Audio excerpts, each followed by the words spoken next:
ইয়া 400 বড় ঠিক আছে না? এখন বড় তোর হতাই দে পরে এখন তোয় তো পরে বিয়ে করে তাহলে দে গরুর হনো হস বানে হনো গরুর নিতে লাগবো। গরু নো আছে নড়ো গরু তো আছে ভাই ভূত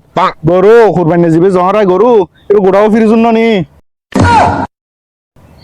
কি হ তোমায় তো মানুষ সুবিধা আমি কেন মানছলে গরু লই যা আত্মীয় স্বজনের দিবে পাড়া প্রতিবেশীর দিবে তো গরু হইলে গোড়াও ফ্রিজে ঢুকে ফেলি দে আর তো মাথা নয় এরিয়া তো আবার 1 লাখ 1.5 লাখ টাকা দিয়ে গরু কিনলাম না না না তোমার এলে এলে বিয়ে যাওয়ার দরকার নাই তোমায় কোরবানি গোস্ত দিকে কোরবানি গরুর গোস্ত দিয়ে কেন পর বিয়ে সামালি বেলা তো আবার টিয়া খরচ করছিম না মানুষ চিনি আয় তার এলে বিয়ে দরকার নাই এখন হত হইতে না ভাই ভূত তুই টাইম মতন চলে যাবি হনিলে হাম করিলি কি বলো কোরবানি গরুর গোস্ত দিয়ে রে মানুষ বিয়ে সুবে ফেলে তো পর বিয়ে আর মাথা নয় বাজে কিরে সৈয়দ বিড়বিড় করে হড় দর গো একটা আইছ না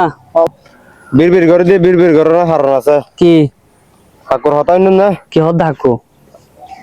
এখন কোরবানি গরু যাবি কিননি হয় হয় অকইলি পাড়া প্রতিবেশী আত্মীয় স্বজনের হয় এবার মানুষের হাড়িয়ে দিব ঠিক আছে না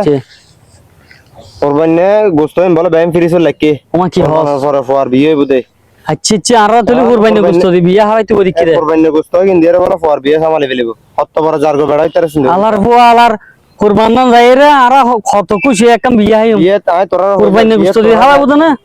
এই হইলে হতা তোরা কে বিয়ে না যাবে বিয়ে হন দরকার নাই যাইতাম আর আয় জারগো ঠিক আছে কেরে লক ফাইলে হইলা আচ্ছা বেগুন হো দিম